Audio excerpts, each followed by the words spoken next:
He's got an excellent resume, a winning attitude, and I say let's give him a shot. What do you say? Hang on a sec. I think I might want to have a little time just to think it over. Do you want the job or not, Snack Shack?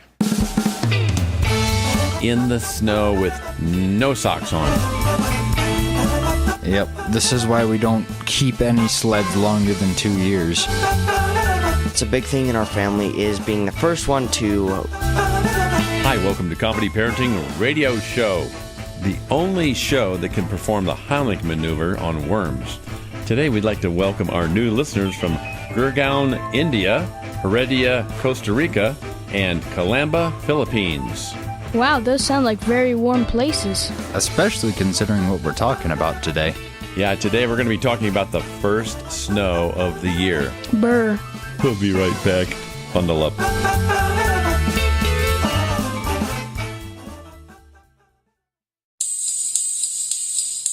Howdy, all of you kings, lords, and pheasants. Are you being raided by Picts on Thursdays and Huns on Saturday nights? If so, boy, have we got the solution for you. Introducing Castle in a Box. A complete castle fortress complex in a box. that you and your lady can set up in an afternoon. It comes with simple directions. It's as easy as 1, 2, 3. 1, You mow a big green square out on your lawn. 2, You cut the box open with a sharp knife. 3, You match up the colored tabs to the colored slits.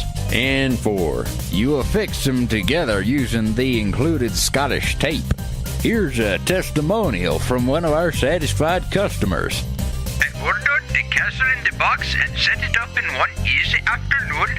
I was able to keep the Viking ballet troupe at bay for 2 months until they got rips in their tights and had to leave. So order your box of Castle in a Box today. Castle in a box. Never accept substitutes. Castle in a box is not intended for usage in any areas with precipitation. Castle in a box is not effective against Rat King and Sword. Castle in a box may actually attract rodents. Do not attempt to barbecue in your backyard while using Castle in a box. Colorblind people should not order Castle in a box unless recommended by their doctor. Side effects may include dizziness, nausea, and not being invited to real castles. Attempting to fight fire-breathing dragons while in Castle in a box may void warranty. Comedy. Parenting. Radio.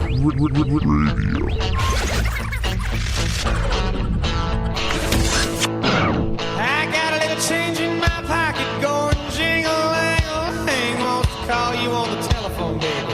I give you a ring. We're back with Comedy Parenting Radio. First snow of the year. What happens on the first snow of the year? I wake up, pop my eyes open, quickly run, grab all my snow gear, put it on, walk outside, and then realize I have to go to the bathroom. Good point. Then I have to go back inside. You know, that's a big thing in our family is being the first one to do a sled run. First sled run of the year. First snowball thrown of the year at a person. If you just pick up a piece of snow and throw it, that doesn't count. And, like, first snowman of the year. You know, sometimes the first sled run of the year is me going down the mountain on my way to work, and the car's going sideways down the mountain on the snow. Yeah.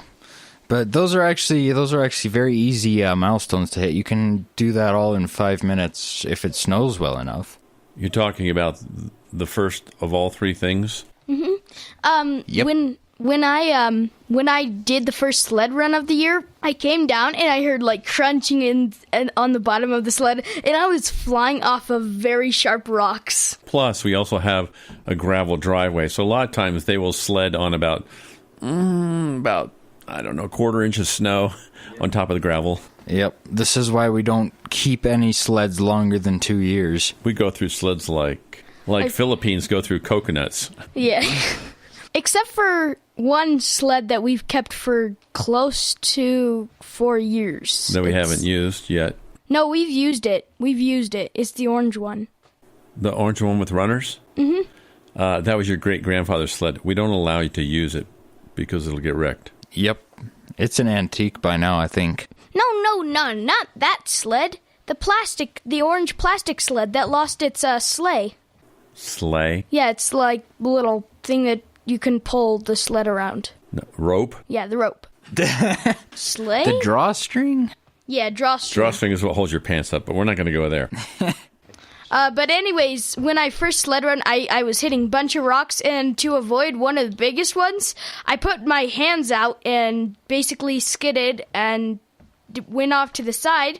But I could have gone over the edge, so I put my other hand down and steered around the rock. My hand hit the rock that was trying to get me away from the cliff, but at least at the bottom, I skidded, and I basically fell out of my sled and rolled over. Yeah, he's kind of right. Skiing on, actually either extreme end of the snow season is always a fun experience, and a dangerous one at that.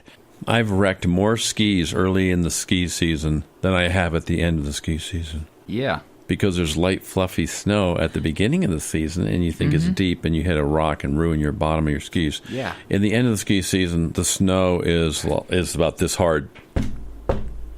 Yeah. Yeah. My favorite part of the first snowstorm is no one in this house, not generally, is prepared, fully prepared for winter. Ta-da! So they're always going. So they're always going out in things like not correct ski winter equipment. Or I'm chopping wood and then I can't find my gloves, so I'm wearing wool socks on my hands. Mm-hmm. Yeah. Things and like we that. left the geraniums outside. Oh yeah, the poor geraniums. Though my favorite part is the first snowball fight of the year, and pretty much what it is it's a whole it's a scramble to see who can throw the most amount of snowballs. And it pretty much ends up, in the end, everyone's very unhappy, cold, and they all just want to go back inside. I'd like to point out that yesterday was the first snow of the year where I was at work, and Courtney also works there, and she picked up a snowball and beamed me in the back of the head, sort of like Charlie Brown and Lucy thing. And then the snowball stuck to my hat, my stocking cap. Oh, no. And I didn't know that, so it kept dripping down my neck. Oh, no. Yeah. Did you get her back? No, it's at work. You can't have snowball fights at work. Then do like a snowball push dagger in the crowd. You walk up to her while passing by and then just... Shove it down her pants. Yeah, just shove it down the back of her neck or something. Yeah, good point.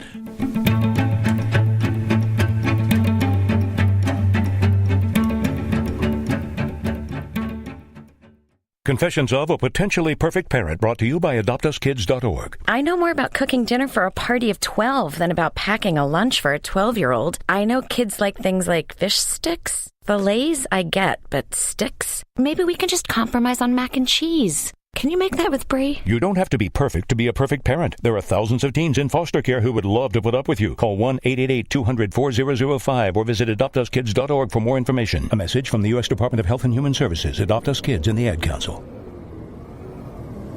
You're listening to Comedy Parenting Radio. It might seem crazy what I'm about to say. With Jerry Begley. Sunshine, she's here. You can take a break.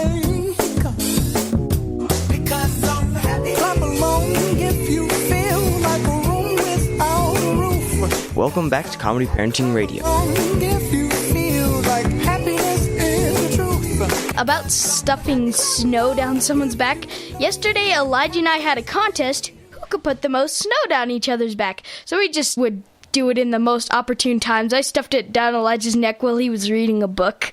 It warms the cockles of my heart to hear that kids are still shoving snow down each other. When I was your age in grade school and we had the first snow of the year, we'd go out to recess and divide up in two teams and throw snowballs back and forth, and you'd run up to the other team, and if you got caught behind enemy lines, they would hold you down and they would wash out your face with snow.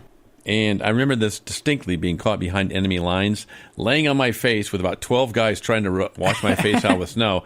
And I'm shoving my face down in the snow and holding my hands to the side of my face so they can't do it. So you lose either way. Yeah. Either way, you get snow in your face. Also, on the first snow of the year, we built a giant toy Lego base, and basically we took a giant snowball and crushed it with it, and then we dug out all the people with Lego shovels. That's one thing with toys and Legos. There are different seasons where you can do different things. Like in spring, you can play with your guys in the mud. In winter, You can have them be trapped in snowstorms and things like that with real snow. It's great. In summertime, you can release the killer bees on the Lego village.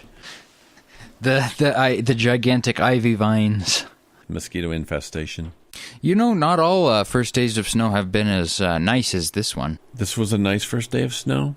Compared to last year's. Last year, we didn't really get any snow. It was just cloudy, and then it drizzled a bit of snow, which melted immediately, but then it was just cloudy for the rest of the day. I kind of remember it being cloudy for the rest of the year. Yeah, Wow. just clouds and no snow. No precipitation, just clouds. Yeah. We would watch clouds going by, not dropping any little flakes. Mm-hmm. We were all sad. And skiing was horrible that year. We were all sad and cold, and sad violin music was playing all the time, and everything was in black and white. The first snow also coincides with the first fire in our fire for the year. Yeah. Give or take a couple days. Yeah. One of the reasons is you have to roast hot dogs and you have to roast your socks after they're all soaking wet from coming in from playing in the first snow of the year. Yes, because without your you were- boots on, because you couldn't find them. Yeah, or you just weren't wearing your boots when you went out. How many people have walked outside in your socks in the snow? Ooh, That's a lot of hands. that's a lot I'm of fairly hands certain going up. Someone over- is raising 2 hands. Yeah. How many of you have walked outside in the snow with no socks on? Raise your hands. All hands are going up. How many of you stuck your feet in a bucket of cold, icy water yesterday? That's half the people in this room stuck their feet. They had a contest. Tell me about the contest here, Elijah. Well, basically yesterday we had a bucket of water which we had put a whole bunch of snow in, which made it super ice cold. And then we would stick our feet in and see who would chicken out and pull their feet out first. Did you both have your feet in there at the same time? Mm-hmm. Yep. Who won? Elijah. Both times, right and left feet. Wait, you did both feet? Or you had it separated with feet? Yeah. Because Josiah thought that it would be better if you had your right foot was tougher than your left foot. So I That's had a my good theory. left foot in, and he had his right foot in. For those of you folks in Florida right now who don't have snow, you can just go down to the grocery store and stick one foot in the freezer. And so have everybody in the family stick their feet in the chicken wing section of the freezer and see who can hold their feet there the longest. It's just like living in Colorado at the Begleys. Either that or you could just go outside right now and stand in the hurricane. Stick one foot out the door in the hurricane. Yes. The first snow of the year always causes a mass migration. Oh, of geese?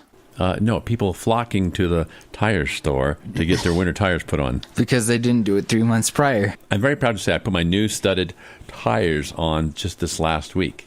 Yeah, but Dad, you did have your car up on blocks in a parking lot. Yeah, so you were ahead of the curb. I know, it's true. I had 2 flat tires. They were bald. They had negative tread. So we put them up on blocks, ran down to the tire store, and got in all kinds of trouble while we were putting new tires on the car. Yeah. Does negative tread propel you off the ground? That's why I was getting better gas mileage. So this is how airships work. Yeah.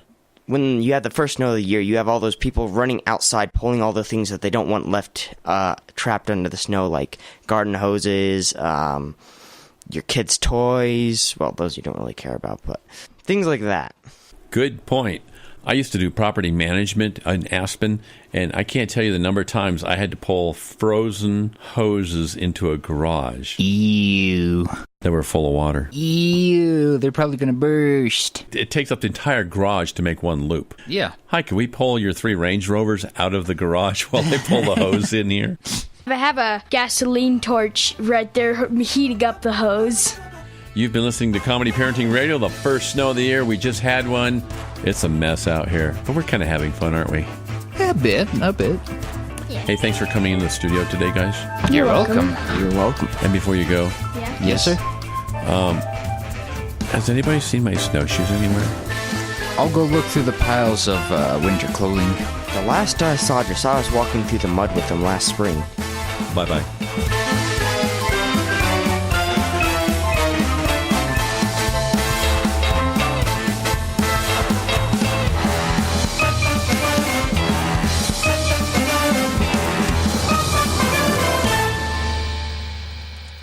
First snow of the year is also precipitated by... Preceded? Yeah. Well, not... the first snow of the year is also congruent with... Conversant? is conversant with? No, it's at the same time. What does that mean? Congruous. Congress.